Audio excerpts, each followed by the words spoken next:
Welcome to Microsodes.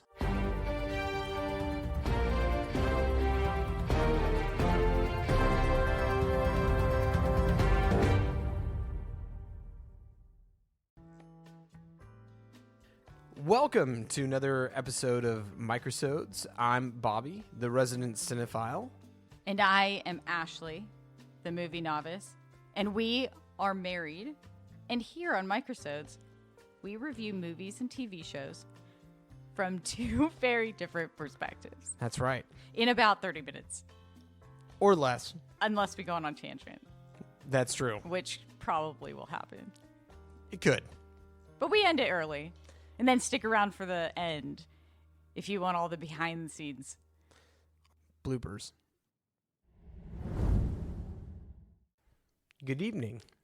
Good evening. We're recording this at night. Just in case you didn't know. Yeah. I guess good evening, good morning, good afternoon. Whatever time of day. Oh, yeah. Sorry. I was going to say, whenever you're listening to this. Exactly. So on today's podcast, we will be discussing the movie 1408, also known as 1408. I said that weird. Anyway. Yeah. We were also notified that in one of our episodes, we mentioned A and B, and that's because I call Bobby B, and he calls me A for Ashley. So in case you may be questioning what B and A are, it's us. It's our names, but shortened, because that's what we say at home. And like in text. Yeah, exactly. I think everybody out there who's married probably has nicknames for their spouses, and so... Their spice. You're not your mouses, but your mice. Yeah, not your spouses, but your spice. I love it. But first...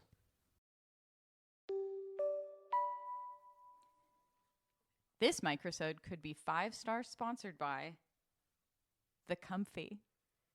Oh, yeah. I have several different versions that they make, but today I will be discussing the Comfy Original. So basically it's one size, and it's like a giant sweatshirt with fuzzy lining. You have one too. You have a couple. Yeah, it's awesome. Yeah, it's so nice, especially when it's cold. It's cold in the house a lot, and I don't like turning on the heat because I don't like how it dries out my skin. So I wear the Comfy almost all day long during the winter, and I really love it. Yeah, and they have, I know you're doing the original, but they have like the ones that are like sweatshirts. They're a little bit thinner. Mm-hmm. Those ones are really, really nice too. Yeah. I get cold a lot more easily than you, so it's good that they have different weights. I like that a lot. Absolutely. But don't take our word for it. Here is another 5-star review from a 5-star customer. Where I got the review, I'm not sure it's a verified purchase because I don't know if it said it, but it probably is. Okay, I think you can roll with it. Okay, perfect. So Sarah said 10 out of 10. I mean, it was a 5-star rating, but that was the title of her review. She wanted to give it more stars if she could. Oh, exactly. Let's see if she says that. I love my Comfy. It is unbelievably soft. Feels like you're wrapped up in a blanket 24/7. Especially in the winter where I like to keep my heat on low. It is so nice to help stay warm. If you have a cat, I'm sure they will also love it. Mine will always sleep on me if I have it on. Or if it's off, she'll find it and sleep on it. I chose a review that was almost exactly like mine. Yeah. I mean, this person is like my comfy mate. I mean, I guess you're my comfy mate too. But this person likes it the same. They said they don't like it high on heat in the house. So that's pretty cool. It's perfect. And they have a cat. Exactly. So thank you to the Comfy, a could-be 5-star sponsor. Absolutely. And we're back. On this microsode, we're discussing the movie 1408. Oh, yeah. But before we begin... For some of you that are new here, one of the best things for you to do would be to go back and listen to Salem's Lot. So that way you can see the categories and how we score them. For everybody else, what you're going to hear is the movie details. Then Ashley is going to watch the trailer. I will. And then we're going to go over the synopsis. Then we're going to watch the movie. And then we'll come back and give you our overall scores. Did I get that right? Yes. Perfect. Bobby, do you have any details about this film? About the film 1408? I'm glad you asked. I do. Here are some of the details about that movie. I can't wait. 1408 was released on June 22nd of 2007. It has a runtime of 1 hour and 44 minutes. The director was Mikael Håfström. There's a lot of those little dots. Like umlauts? Is that what they're called? Fantastic. The double dots are. Yeah, double dots. I think.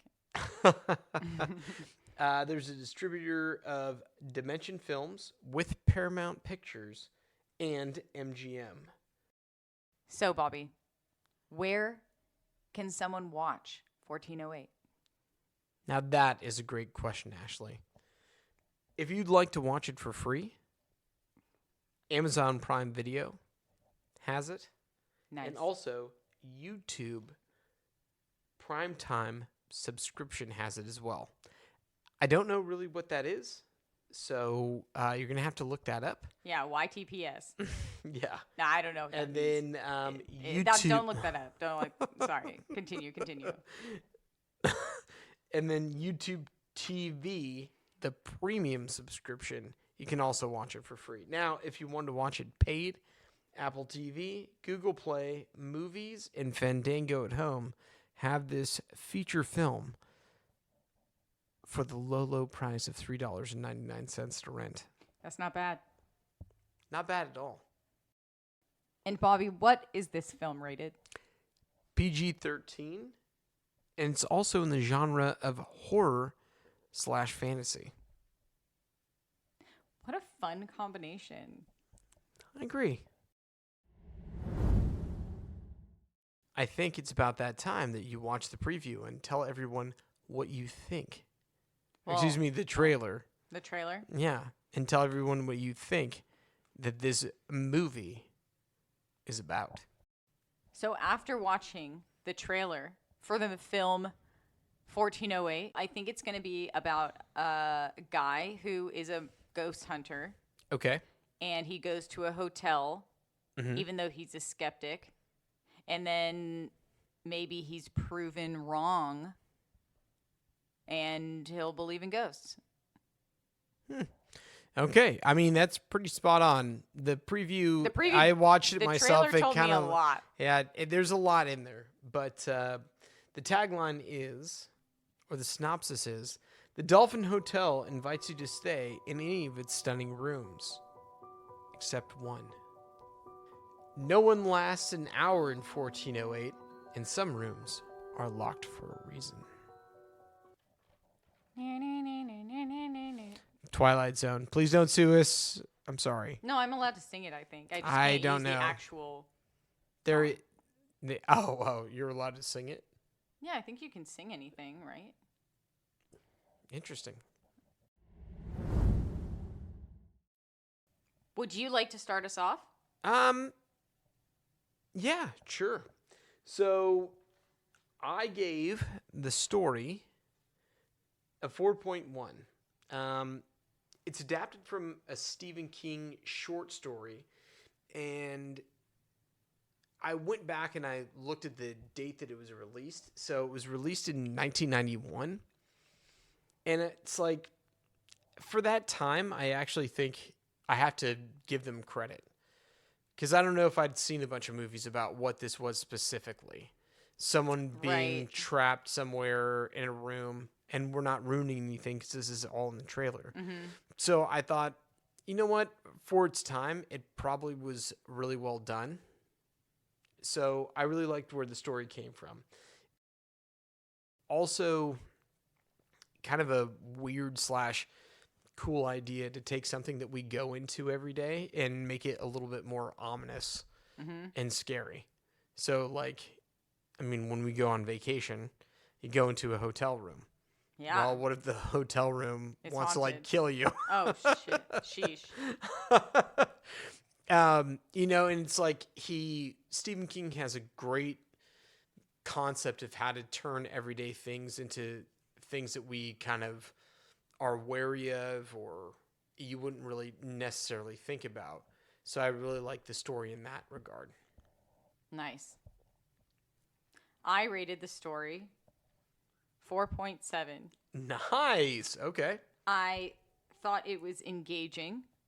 It captured my attention from beginning to end. It kept me guessing. I was trying to figure out what was going on the entire time. Not like I was confused during it, but I was trying to figure out the motivations and like reasoning why everything was happening. So I really liked that. I think that's all I wrote. I just really liked the story. I thought it was very engaging, unique, and kind of unexpected. And I think that's the reason why I said it, especially for that time. Like maybe there's been stuff like that since then, but for that time when he wrote it, it's like that's pretty cool. It's a very unique idea. Yeah, so I agree. I really like that. Do you want to go next with the acting, or do you want me? Sure. So the acting, I gave it a 4.9. I really enjoyed the character's skepticism at the beginning. Oh, I guess that's a character motivation more than the actor. But I think because for most of the movie, he was alone, I think he did a really great job because he was technically saying a really long monologue. And I feel like that's a lot more difficult than if you're acting along with someone. And you could really see his transformation from the beginning of the movie through the middle of the movie and through the end of the movie. It was just very interesting to see him go through these emotions. And I felt like while we were watching it, I felt like we were there with him experiencing it. I never, in the entire movie, I never thought I was watching a movie. I felt immersed. It really captured my attention from beginning to end. So I think his acting was really great. That's awesome. I completely agree with you. I give it a 4.8. What I wrote down was though John Cusack, aka Mike Eslin, takes up 75% of the screen time, he does an incredible job of bringing sadness, angst, self-introspection, and self-hate into like such a whole situation because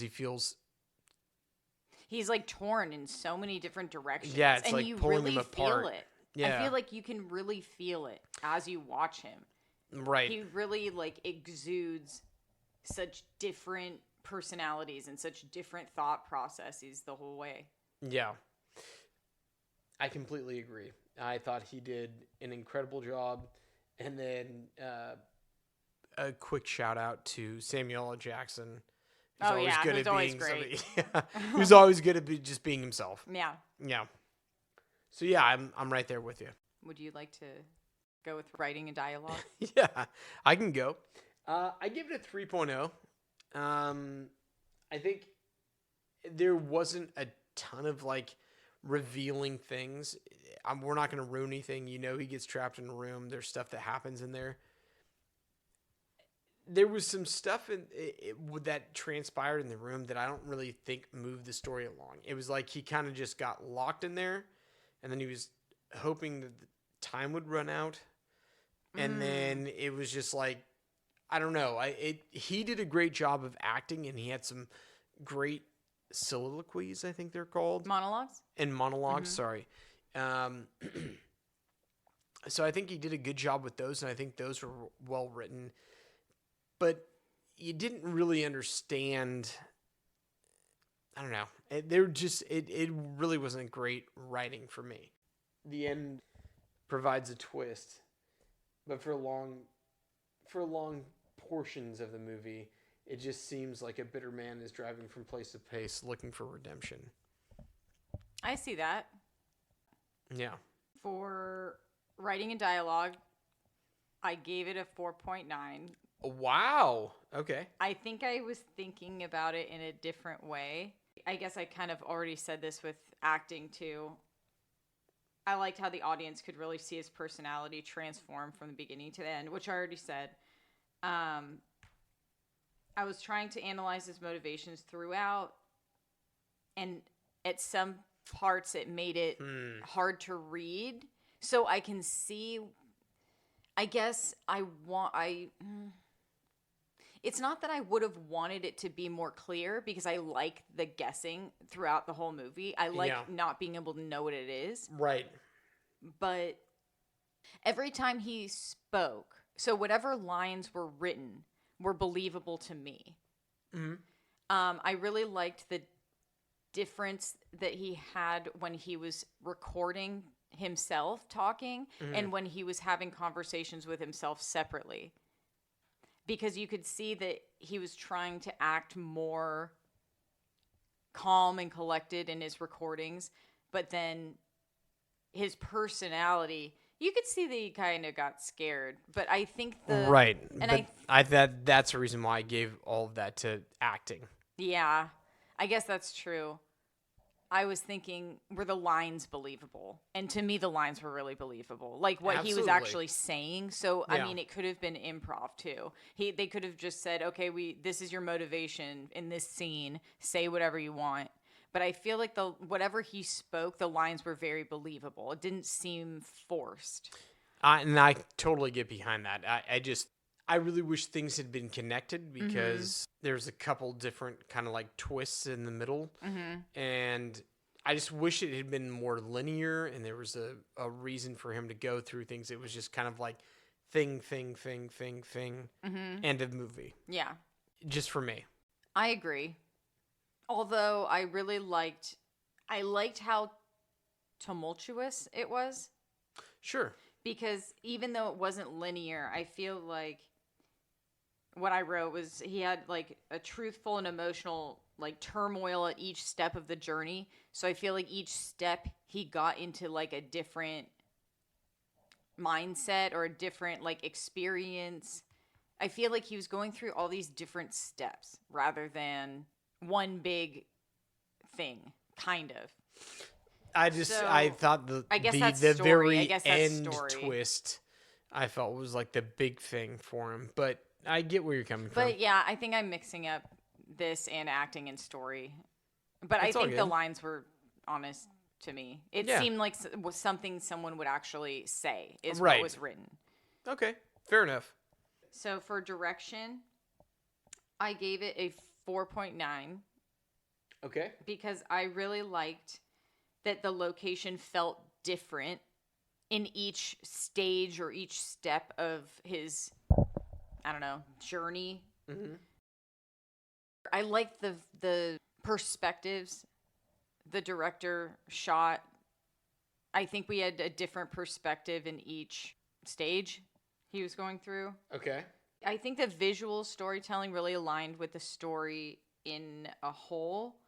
And then I wrote that various scenes and experiences made me question if his mind was playing tricks on him or if it was really happening. So I thought that was kind of cool, and that like with the story, but the visuals made it so interesting. I think if the visuals were a little bit different, it may not have been as impactful. But I feel like they shot it in a really cool way. Even the trailer, I really liked that they showed him putting the key in the lock and how the lock mechanism worked. I was like, that is very cool. That was really cool. And I know that really had nothing to do with the movie, but I thought it was very cool. No, I agree with you. I think for me, with the direction, I gave it a 4.8. it must have been really, really difficult to pull off a movie like that and pack so much into such a small area. There's so much character development and growth, but being packed into basically an entrance room, kind of a dining room, a bathroom with like kind of like a little tiny like closet or something else like that. They had to pack all of that story into one spot. Yeah. And I honestly think it was a really, really good use of space, direction, instruction to the actor, and what was written, though I might not agree with the writing and dialogue, but what was written and the scenery and everything that where it took place, I thought they did an excellent job. I agree. And all of them kind of work together to be really cohesive. Yeah, exactly. So our final category is visuals. Visuals. Would you like to begin? Oh, no. Ladies first. Well, I went first on direction. I know. Oh, okay. Well, I also gave the visuals a 4.9. Really? Okay. I think the visuals, I mean, what I wrote was visuals blended with dialogue and body language seamlessly. Like, everything worked together, just what we were talking about, the direction. Like, the direction, and I feel like the acting and the visuals and even, like, the effects makeup, everything looked really good. And the set and the props, and even though we were in one area. Yes, it was like a suite, I guess. So it had like a couple, like 2 rooms. It was like the front room and the bedroom or whatever. Yeah, it was kind of like you walked in and it was like kind of like a sitting area. Yeah, yeah. And then in front of the like all this different stuff, and then you kind of went into where the kitchen would be, and then the bathroom and that kind of stuff. Yeah. And then I really liked. I mean, I guess this could go back to direction or writing. I'm not sure, but I liked when the clock kept or like started to tick down. I thought that was kind of cool, and the visuals of like. I hope I don't spoil anything, but it was really cool when the phone kind of melted. Oh, you can throw that out there, huh? Yeah, I really liked it. I didn't say it was gone forever. I mean, it could have been, but maybe it wasn't. But maybe it might be. But it could have been. Yeah. But I thought that was really cool, and I really liked the lighting. You felt the mood in each scene. Or at least I felt like I felt the mood in each scene. I think everything really worked together to make it a really great film and a great story. It is very engaging. I like it. And I like the visuals. I'm kind of there with you. I gave it a 3.8. Okay. The reason why, because I think in 2007, this is probably the first time that they were using really like CGI. So there's some CGI stuff in there that kind of detracts from if they just use practical stuff. Oh, they did? Yeah, there's a couple scenes where there's some CGI people. Oh, and I don't want to say anything else. I see what you mean. Yeah. Okay. So, and that was one of the first movies that they tried to do that. And it seemed a little choppy to me. And so that's the reason why I was like, I didn't love it. But the good thing for me was, because I'm a practical effects guy, all the stuff that was in there, especially after he cut his hand, and because that's in the previews, I think. That stuff. Oh, then never mind. But I forgot that he cut his hand. So I mean, that tells you a lot. Okay.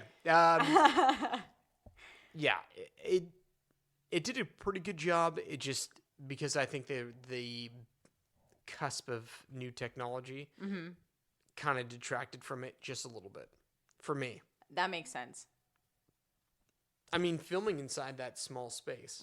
And I liked the fact that even though we were in one small space, and I don't like movies that are in one room, it did not feel like we were in one room at all. Even though we were, it kept feeling different. Yeah. Even if it looked the same, it still felt different. And I don't know separated if it was, all those those like different an kinds aura of things. Or of like a presence that was there. I don't know. It felt very like I was on the edge of my seat. I liked it.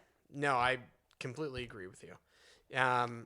I just, like I said, those couple tiny things, just little tiny nicks. Yeah. But overall, fantastic movie. For me, what is your overall rating? Is going to be a 4.24. Nice. Yeah. It's an old school throwback. 18 years. I know that doesn't seem that long ago to some people, but 2 decades. I can't believe that's 18 years ago. Right? There's a little bit of cheesy graphics, some plot holes every now and again, but overall, I think fantastic acting, really, really good story. And while I don't love the visuals, I think it just was really, really, really well done. Nice. And I would recommend people to see it. Well, my rating is a 4.86. What?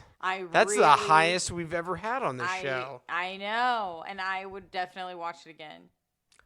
Really? Yes. Oh, okay. I would recommend it to anyone who enjoys something that's like psychological or likes mystery, likes if you're the person that is always guessing, oh, do you think they're doing this? Oh, do you think they're doing this because of this? You'll probably like this movie, and it will keep you guessing until the end because it is so off the wall that I feel like similar movies that we've seen, I was still thinking about it after we watched it. Like, it's just very interesting. Wow, okay. Well, I really like psychological movies, so maybe that definitely is a bias story. I have a bias. Well, hey, listen, that's a resounding endorsement from you, Yay. So that's awesome.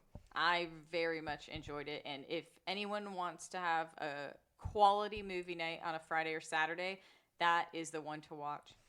Yeah, it's worth $3.99 if you have to pay for it. Yeah, grab yourself some popcorn, tuck yourselves in under a little blankie, and be there with your best friend, whoever it may be. Exactly. I mean, it could be a pint of ice cream. Who knows? It could be a tiny porcupine. We're not sure. Yeah, exactly. Anyway, we are signing out. Thank you for listening to another episode of Microsodes. Thank you so much for tuning in. We really enjoy doing this, and we're glad that you guys are listening too.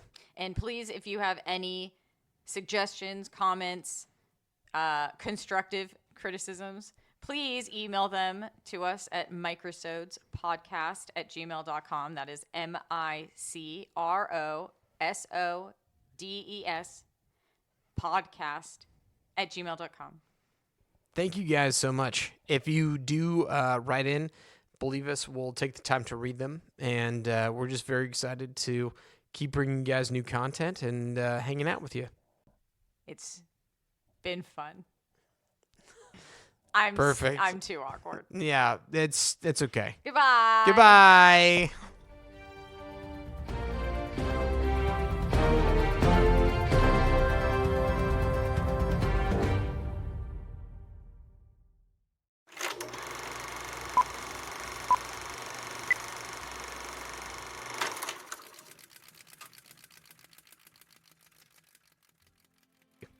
I think everybody out there who's married probably has nicknames for their spouses, and so Their spice. You're not your mouses, but your mice. Yeah, not your spouses, but your spice. I love it. But yeah, so I just loved doing this podcast with you.